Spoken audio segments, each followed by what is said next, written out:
Today we are going to continue chapter number 15, economic development, lecture number 7. Friends, in the previous lectures we discussed a lot of things about this economic development, how this development is seen in the economy of any nation. Friends, we learned from the very beginning from the meaning of the economic development. Let us make a quick revision about what we studied up to now in this chapter. Friends, starting from the very beginning, we discussed about the meaning of economic development. We understood that this economic development is not restricted to just the increment in the economy of any nation, but even in the social development, that is, if there are any development in the society, in the political field, that each and everything is considered as the development. We learned about the 3 indicators through which this economic development can be measured. We learned about the national income. National income is the total income of any country, that is considered as national income. We learned about the second indicator, that is the per capita income. We learned how we get this per capita income. Per capita income, we get this per capita income when we divide the national income. When the national income of any country is divided with the total number of population, we get the per capita income. Friends, after these 2 indicators, we discussed about the third and important indicator, that was the standard of life, living standard of life, living standard of people. Friends, we discussed these 3 indicators. If we talk about the standard of living, it is said which includes the basic facilities like education, health facility, transportation, communication, electricity, banking. If all these facilities available in a very proper manner and in the amount which it is required, then we can say that the living standard of that country is high. Friends, we discussed about the difference between economic growth and economic development. We learned that obviously for a layman, for a common person, these both the things, economic growth and economic development, are same. But there is difference between both these things. We learned about the 3 major differences. First was on the basis of development process, in which we learned that on the first 2 indicators, that is per capita income and the national income, these are the 2 indicators which can be measured easily. That how much national income is increased, how much per capita income is increased, through which we can measure the development, and this is considered as a quantitative aspect, because here we can measure the quantity, that at what quantity we have seen the growth, and that is why it is considered as economic growth. While on the other side, we take the third indicator, that is the standard of life, the living standard of life. Here we cannot measure easily, and due to that reason we can consider it as a qualitative aspect, because here the quality of life is seen, that which type of quality of life a person is living, and this shows the standard of life. Friends, we discussed about the another major difference, that was on the basis of change in the economy. Friends, we discussed in that on one side, if the production is increased due to the different researches and technologies in any nation, then we can consider it as a growth, development. Friends, we discussed with the example, like if a farmer increase the production by using different researches in agriculture, by using hybrid seeds and fertilizers, then it is clearly seen, it is considered as economic development. But if he increases the production by increasing the agricultural land, then it is considered as economic growth. The third major difference that we learned was about on the basis of developed and developing countries. If the national income of any developed country is increased, it is considered as economic growth. While on the other hand, if the national income of any developing country is increased, it is considered as economic development. Friends, we discussed that how the aim of the country should be economic development, not economic growth. Because if only the national income or per capita income will increase, and if that benefit will not go up to the people, and if the living standard of the people will not increase, then we cannot consider the total development in that particular country. For if the living standard is increased, then we can consider the main importance of this national income and per capita income. So friend, here we can clearly see that each and every country aims at economic development only, not only economic growth. Then we started learning about the features of this developing economy, that which features are specially seen in any developing countries. We learned starting from the less per capita income. We discussed that about the 9 features in our previous lectures. First was the less per capita income. In any country which is developing, we see the per capita income will always remain low, because the population growth will always affect the per capita income, and in such kind of countries we will see the per capita income will remain low.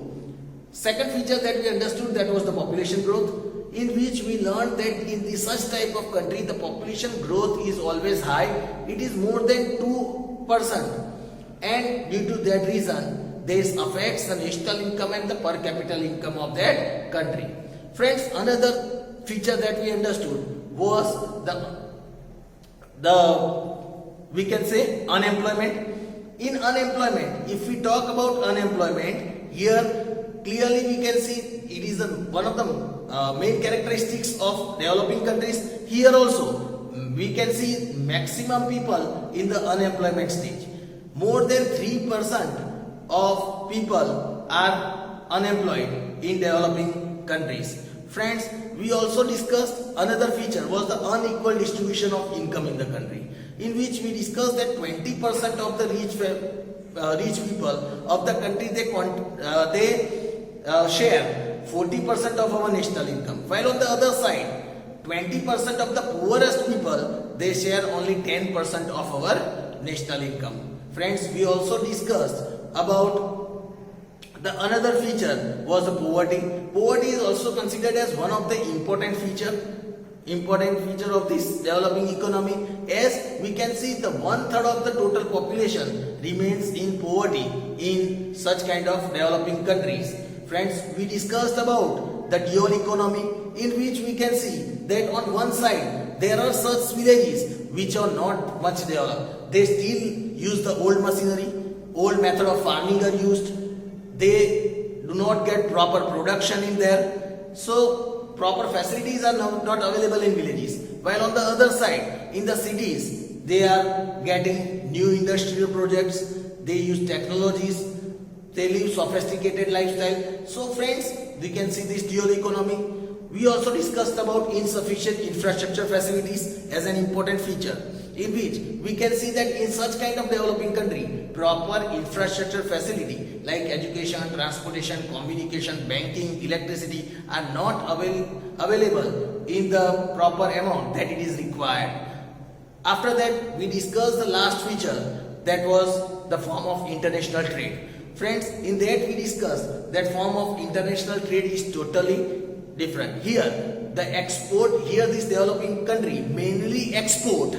What do they export? They mainly export agro products. Then they also export the mineral ores, and such kind of thing have very less demand in the market. They get very less money for this export, and to boost their economy, they want proper technology, proper services, and for that they import these from the other countries, due to which they have to pay very high prices for this. So the balance is not maintained between import and export. For this they have to take loans from the developed country, and this increases the foreign debt of these developing countries. So friends, this was the features of the developing economy. Friends, today the topic that we are going to cover, that is, let us understand again a very important topic and very important question related to board exam, that is economic and non-economic activities.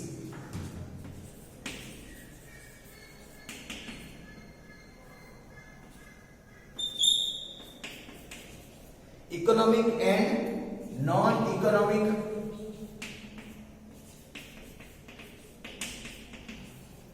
activities. Friends, let us understand about economic and non-economic activities. Friends, let us start with first of all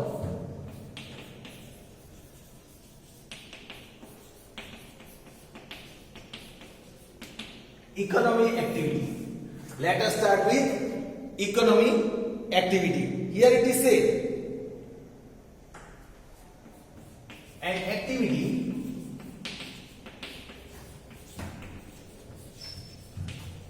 performed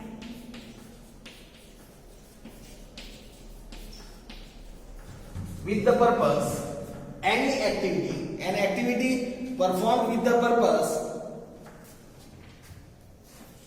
of obtaining economic benefit.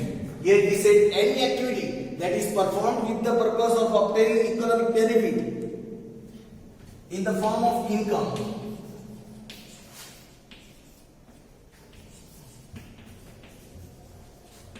is called economic activity.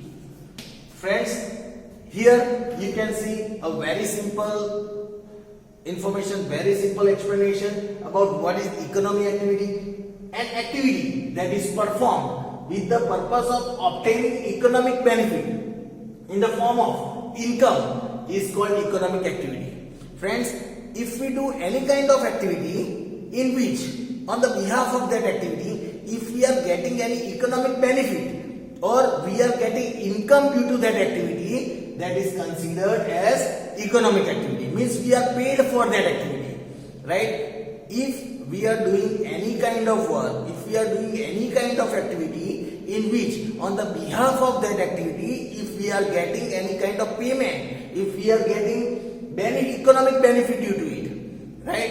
If a businessman does any kind of business, if that person sells anything, and after selling that thing, after selling that product, if that person is getting any kind of economic benefit from that, then that activity is considered as an economic activity.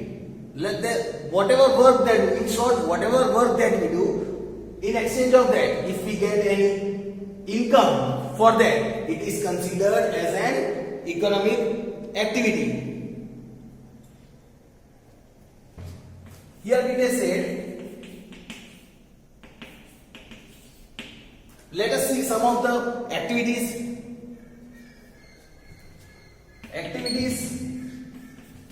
involving exchange of goods, activities involving, that is, the exchange of goods, services, exchange of goods, services, and also we can consider that factors involving costs, factor that involves cost for any particular, these all are considered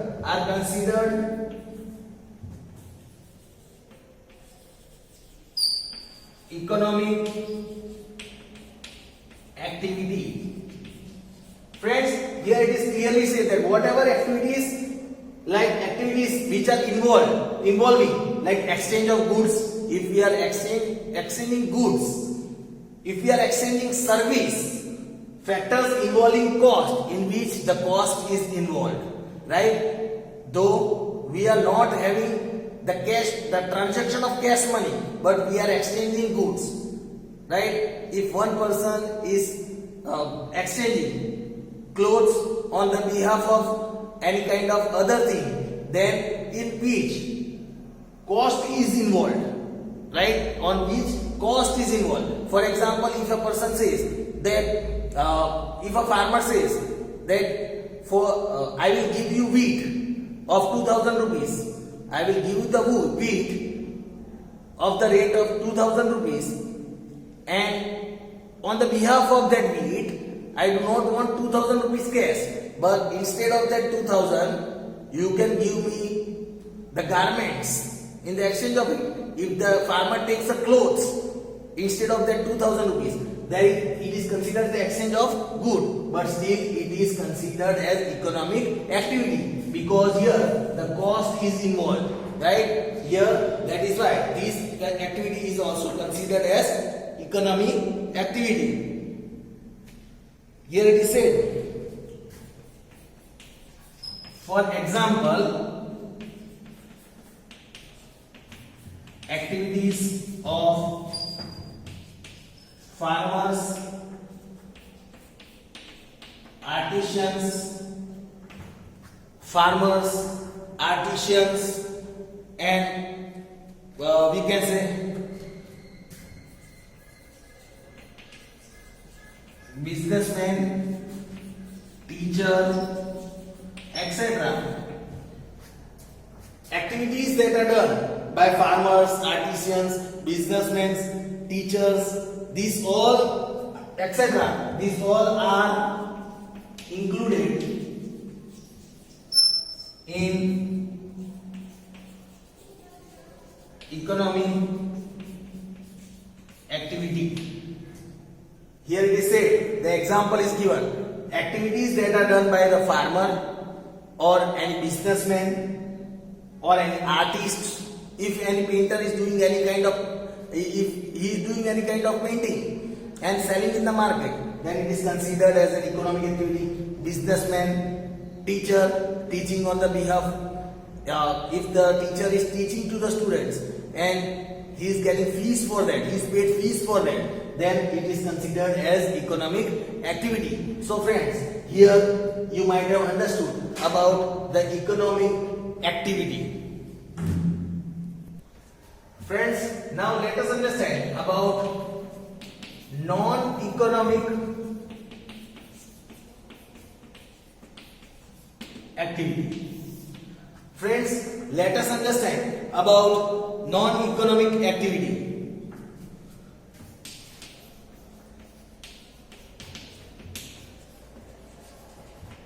An activity which is done without any activity that is done without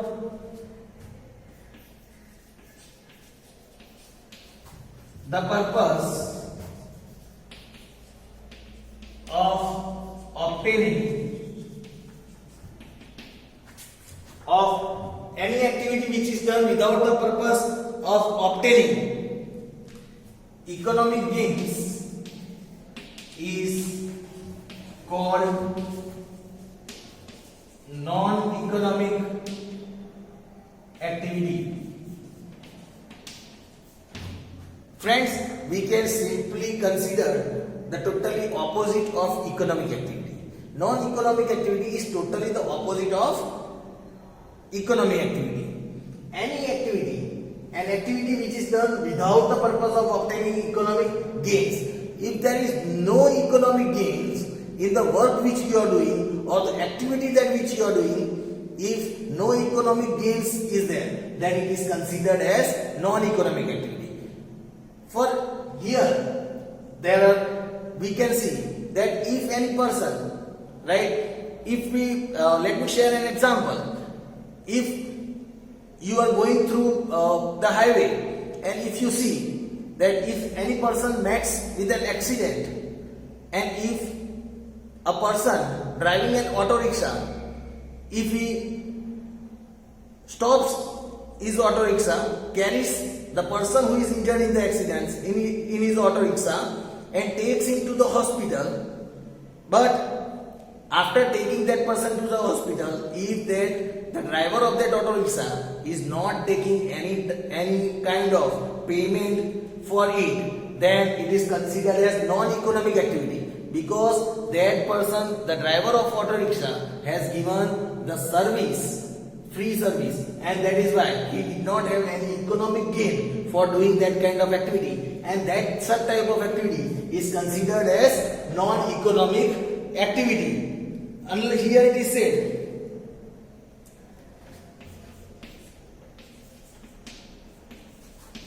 unlike economic activities,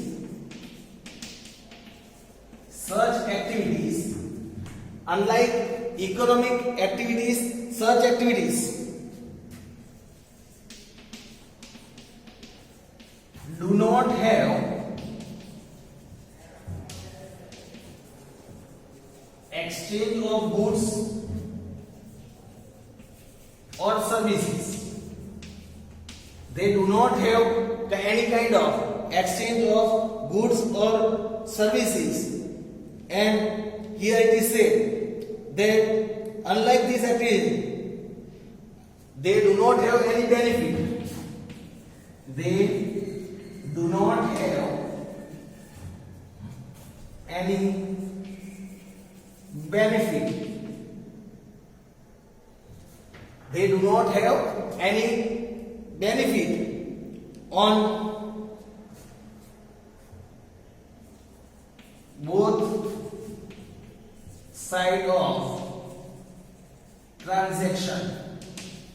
Means on both side there is no any kind of economy involved in it, right? Here we say if any unlike economic activity, such activities do not have any exchange of goods or service. Here no exchange of goods or service. They do not exchange anything in which the cost is involved. They do not have any benefit on both the sides. On both the sides there is no any kind of transaction.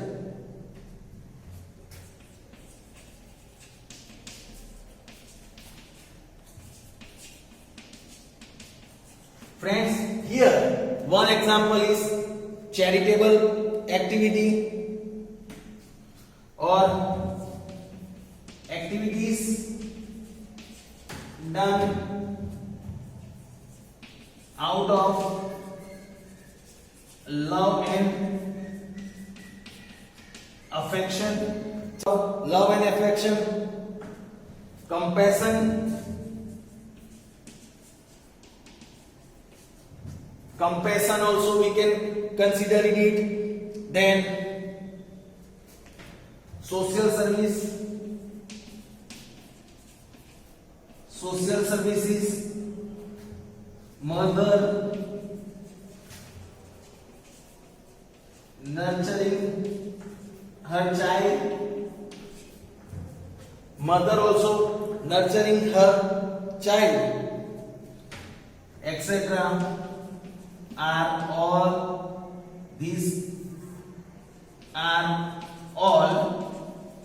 non-economic activities. Friends, here are some of the examples. Here it is said that any charitable activities, which the activity is done on the charity purpose, charitable activity is done out of love and affection.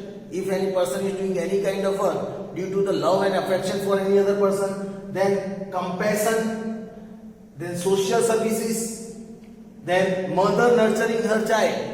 Right? If the mother is nurturing her child, mother never takes any economic benefit for it.